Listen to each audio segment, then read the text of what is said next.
How long have you lived here? For the last 2 years now, a little bit over that. Do you know any of your neighbors? No, I guess not. There's one girl who lives across the street who's come over and introduced herself, but I can't say I know anybody, no.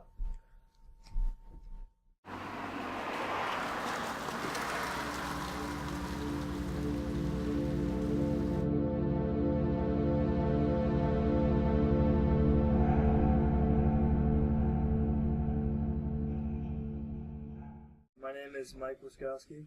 I study philosophy and Russian. Going to go to law school to graduate. I'm the president of the rugby team here. Actually, everyone that lives in this house is a rugby player. We have 7 roommates, eight total living here. It's Anais, Anais Binkowski. I'm a junior and I'm a philosophy major. I just switched from advertising to philosophy, so I think it's a cool mix of educations. There are 6 people living in the house. I'm like technically roommates with 3 others on the second floor. My name is Nina Paley. I'm an animator. I'm a filmmaker, animator. I made this film called Sita Sings the Blues, which was at Ebert Fest in 2009.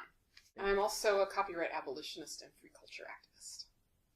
And this is the house I grew up in. The person who would call the cops on the student parties was my dad. I actually met the weird people in that White House over there. Had a run-in with them a few times, like partying and stuff, but that's it. Honestly, I don't know any of the neighbors really. Besides the guys next door, and they're really ruffians. Oh, definitely new neighbors, yes, but the neighbors that we knew were other families.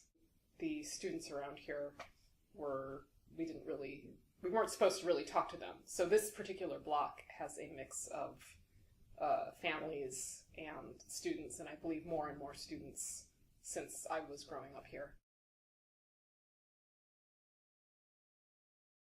People are just doing their own thing, you know.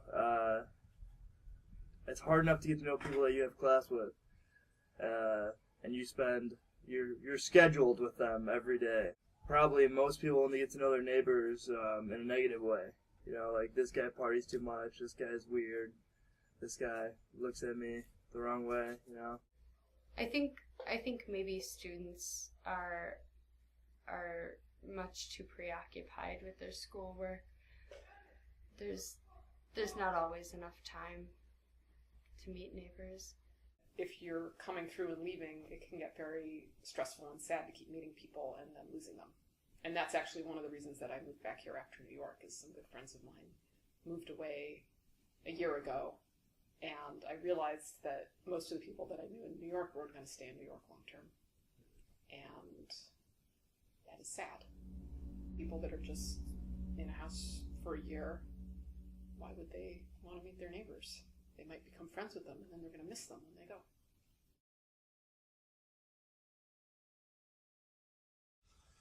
Since we're in fall, you get to experience it a little bit more.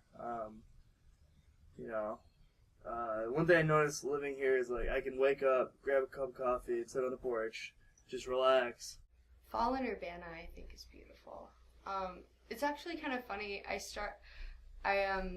I started collecting leaves and pressing them because I want to decoupage them. It seems really silly, but like once I started collecting leaves for a few days, I was kind of like engrossed in how beautiful and individual each leaf was. I don't know, it was kind of preoccupying. When I left at 20, I couldn't wait to get out of here. You know, we joked it was the armpit of the universe and things like that.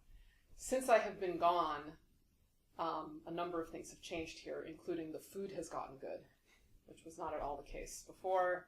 And I just dig it. It's a great place to bicycle. It has, like I said, it has good food now. It has better stores now, so you can get ingredients for your own food.